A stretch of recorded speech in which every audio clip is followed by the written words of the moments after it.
The Garnet fire has been burning for 16 days. We have the latest evacuation information you need to know, plus the latest update on the threat to the giant sequoias in McKinley Grove. And the smoke from that Garnet fire is staying out of the valley for the most part. We are tracking that for you, but it's also getting some help from cooler temperatures. Details and all that coming up. A government shutdown could be just weeks away, with funding set to expire September 30th. Lawmakers still divided over spending and aid packages, raising the risk of furloughs for federal workers and delays to key services. We'll have the latest from Capitol Hill just ahead. Plus, a local business owner is frustrated with vandalism. Why, he says downtown Art Hop is to blame for his costly repairs. The House Oversight Committee continues its investigation into the Jeffrey Epstein case, now releasing a birthday note to Epstein that President Trump said he knew nothing about. A look at the letter, reaction from lawmakers, and what's next in the investigation. You're watching Fox 26, and now, great day.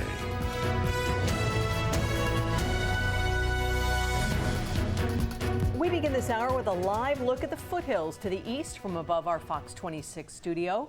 This time yesterday morning, we could see the red glow of flames creeping over the hill, but we can't see that this morning. We're going to take that as hopeful news on the Garnet fire, which we will be giving you an update on in just a moment. Good morning. Thanks a lot for joining us today. I'm Kim Stevens. I'm Liz Gonzalez. And I'm Justin. Well, Liz, thank you for starting your day with us. So another thing we're looking at today, excuse me, is cooler temperatures. It was light winds out there right now, and I don't know if you guys noticed when you came in, you look to the sky, and you see the glow of the near full moon out there, but it was also a little cloudy out there this morning. That's supposed to clear up a tad, and it's supposed to be mostly sunny for us today. So, but it's going to be nice and cool out there. Great. We'll take it. So yeah, exactly. We've got some 80s in store for you today. All that in a moment here. Let's get your current conditions going right now and see what's up. It is 68 degrees at the moment. Winds, yeah, picked up a little bit. 14 miles an hour right now, and yeah, we got some cloudiness going out there at the moment. Dew points at 57. All right, here's the rest of your day. Things should ease up. We should see a little bit more of the sun at 10 a.m. 73 at that time. At noon, it'll be 85. And at 5 o'clock, we're going to be at 84 degrees. Wind speed is going to be hanging out close to 10 miles an hour for us throughout the day, maybe picking up later on this evening as well. But coming up next, yeah, we've got some nice cool temperatures on the way. Your next weather maker cooling us off. Details on that, plus tracking the smoke from the Garnet fire next. Well, that Garnet fire burning in the Sierra Nevada mountains northeast of Fresno sparked more than 2 weeks ago. It was August 24th when it started by a lightning strike. And now about 2,200 firefighters are working day and night to bring it under control. I'd like to show you some time-lapse video right now of the Alert California wildfire system at Delilah Lookout. The U.S. Forest Service says overnight crews focused on containment lines along the north and northwestern edges of the fire. They are working to reinforce the fire line using bulldozers as well as hand crews. 3 night-capable helicopters were brought to the fire to support night operations as needed. And right now the fire has burned nearly 55,000 acres, nearly 9,000 more than this time yesterday morning. This is video from Fence Meadow Lookout on the eastern perimeter of the fire. And to give you some perspective, this fire covers about 85 square miles, which is much bigger than the city of Clovis, which is about 25 square miles, and nearly the size of the city of Fresno, which is about 114 square miles. The containment this morning remains at 14%. Now let's take a look at the evacuation orders that are in effect right now, along with the warnings. That orders do remain the same as this time yesterday. Those are the areas that you see here in the light red. 5 more zones are now under evacuation warning, though. These are the areas that are shaded here in yellow. They include that zone K26, K165, K160, K61B, K76 as well. These are all, as you can see here, on the western edge of the fire's perimeter north of Pine Flat Lake, but it's worth noting that it is southeast of Shaver Lake, which is right there on the map. The area shaded in yellow south of the Kings River also remained under evacuation warning. Right here you can see there under evacuation warning at this moment. The area in dark red is the fire's perimeter as of the last update. We've been talking a lot about Patterson Mountain and Balch Camp as well, so that shows you an area. Just to put it in perspective, that right there is also Washon Reservoir and Courtright Reservoir. Meantime, crews are scrambling this morning to save the giant sequoias in McKinley Grove. This is video of the grove that was shared by the U.S. Forest Service, shot yesterday afternoon. We're told despite their best efforts, the fire did make its way there early Monday morning. At last update, that fire remains low intensity, partly due to the fact firefighters prepared the area well, installing a sprinkler system last week. That sprinkler system is running 24 hours a day. Crews also removed a lot of the buildup from the base of the trees. That includes branches and pine needles that tend to serve as fuel for wildfires like this. We're told embers are getting lodged into the branches of some trees. So specialized firefighters called smoke jumpers have been called in. Typically they do jump in parachute, but in this case they'll be driving in. They can climb trees to put out embers before those embers get out of control. This is significant because giant sequoias only grow on the western slopes of the Sierra Nevada, nowhere else in the world. These are the world's largest trees. They grow hundreds of feet and can live for thousands of years. Those in McKinley Grove are estimated to be about 2,000 years old. And take a look at this view. Valley Assembly member David Tangipa took this photo from a plane. He says that the destruction breaks his heart, and he is encouraging everyone in high-risk areas to have an escape plan ready. All right, meanwhile, on the other side of Fresno County, crews are continuing to make progress on the Salt Fire. That one is burning south of Coalinga. Yesterday afternoon, the two zones immediately south of Coalinga had their evacuation warnings lifted. Two other zones under evacuation order were downgraded to warnings. Now, this morning, the fire has burned more than 25,000 acres and it is 37% contained.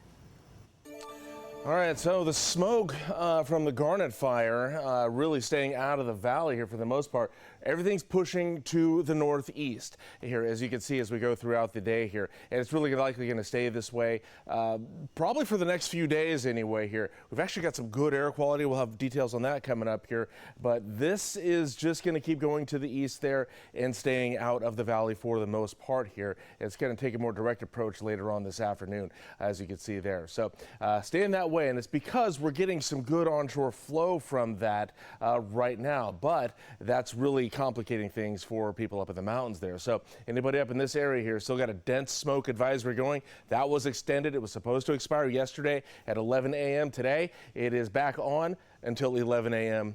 Today. So there's that. And visibility up there with this dense smoke advisory, quarter to a half a mile. And these are the areas here that are going to be impacted the most by it. You got the lower Sierra, you got Grant Grove, Kaiser to Rogers Ridge, Kings Canyon National Park, the San Joaquin River Canyon, and the upper San Joaquin River, all seeing some dense smoke up there because of what's happening here. All right, so here's what I was talking about with that onshore flow. Jet stream pushing everything that way here with that onshore flow there, getting fueled by this low pressure out there.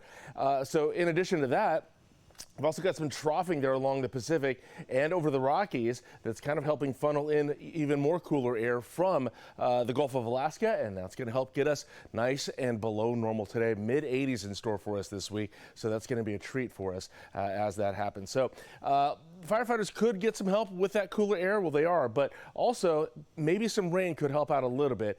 Today, probably not, because any precip that's going to happen today is going to be up in the northern Sierra. However, tomorrow and Thursday, things pick up a little bit. Look at the coverage area here. Could get some sprinkles that could help firefighters with that Garnet fire there. High up, some heavy stuff expected in those pink shaded areas there, and heavier rain expected up in the northern Sierra.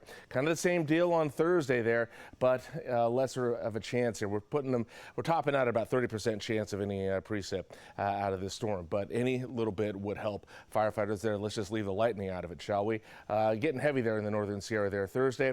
Less of a chance Friday, and then Saturday not so much there. So chances of rain up in the Sierra Nevada mountains this week in the afternoons. All right, next 3 days. Look how cool this is. So our normal high for reference is 93 degrees. We're at 85 today. Down to 83 tomorrow. That's 10 degrees below normal. And then we're at 84 on Thursday. 60s overnight. Wind speeds get up to 15 miles an hour for us today. It's going to be a really nice one out there temperature-wise for us across the valley, at least through Thursday. Next, we got your highs and lows for today across the rest of the valley. Time is now 5:09. A Fresno business owner is calling for changes this morning. He's frustrated by graffiti and property damage that is happening at his business during Art Hop. Damon Miller owns a chicken shack on Fulton Street in downtown Fresno. He says every month during Art Hop, his restaurant faces the same issue: graffiti-covered walls and vandalized restrooms. Obviously, we can't fix the scratches that are in the glass. We've replaced that before, but every month you can see the lines where we just come in and repaint it, and then every month they just paint over it again. Every month we have the expenses of repainting the bathroom, replacing the toilet flush handles, replacing the sink faucets, a lot of things in there that my other restaurants I don't have those issues with. Fortunately, Miller says that time the property owner covered the costs, property manager rather. However, the other repeated vandalism repair costs are on him, and Miller says there's no easy fix. Even locking the bathroom and requiring customers to ask for a key hasn't stopped the problem. People still find a way in. Miller says he'll now have to start closing these down again during Art Hop to prevent further damage. And he's calling on those in charge of Art Hop to take responsibility and help find a solution. He suggests one could be to provide portable toilets during Art Hop week. The Fresno Arts Council, which organizes Art Hop, responded to the concerns raised by Chicken Shack to Fox 26. A spokesperson expressed deep apologies to see that level of vandalism take place. She said no one should have to deal with that at their establishment. In the South Valley, a man is behind bars this morning accused of robbing a bank in Hanford. Last Monday, September 1st, officers were called for a burglary at Fast Federal Credit Union. Police say a homeless man broke in and stole property. That person was later tracked down using surveillance footage and was identified as 25-year-old Sean Rumsey. He was arrested at Civic Park. Police say he still had the stolen items in his possession. Rumsey was booked into the Kings County Jail on burglary charges. We have an update now to a story we brought you yesterday morning. We now know the names of two 20-year-olds arrested in connection to a deadly shooting in Visalia. Detectives say Eduardo Moreno Torres was arrested for attempted murder, and Ramon Vasquez was arrested for murder, though he has not yet been booked. The shooting happened early Saturday morning at Sebi's restaurant near Main and Garden Streets. We're told a fight started inside the bar, got violent. When officers arrived, they say they found multiple people who had been shot. 3 people were taken to Kauai Health. A 22-year-old man later died from his injuries. The clock is ticking in Washington. If Congress cannot agree on a budget by September 30th, the government could shut down. We're tracking the latest updates as lawmakers work to avert another crisis. Plus, protection for former Vice President Kamala Harris still up in the air. We'll tell you the latest agency to drop security detail and who may step in next. Live look now in downtown Fresno. It is 5:12 and 69 degrees right now. You can find new headlines in the weather forecast on your screen all morning long, even through the commercial break. Hi, I'm Monty Torres with Fox 26 News on YouTube. Thank you for checking out our YouTube channel, where we have loads of great content for you to choose from. And while you're here, why not click on the subscribe button right here? That way you can stay in touch with all the latest breaking news, everything news related within the Central Valley. And thank you for watching.